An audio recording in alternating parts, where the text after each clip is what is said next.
मनस्वीची शाळा सकाळची झाल्यापासून संध्याकाळी मी 5 वाजल्यापासूनच जेवण बनवायला घेते.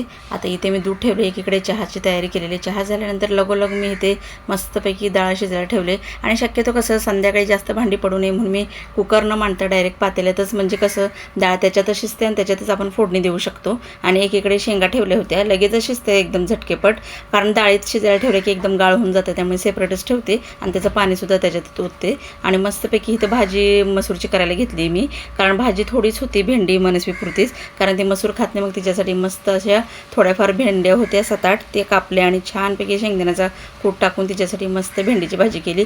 कारण सकाळची शाळा असल्यामुळे कसं होते, मुलं रात्री लवकरच झोपतात, मग मनस्वीला 7:30-8 वाजताच भूक लागते, त्यामुळे तिच्यासोबत आम्ही पण जेवून घेतो. आणि मग 9:30-10ला झोपून गेली की मुलं सकाळी लवकर उठता येतं त्यांना, झोप पण होते. मस्तपैकी असं ज्वारीचा भाकरी, डाळ, भात आणि मसूरची भाजी असा बेत होता संध्याकाळचा. तुम्हाला कसा वाटला व्हिडिओ आवडल्यास सबस्क्राईब नक्की करा.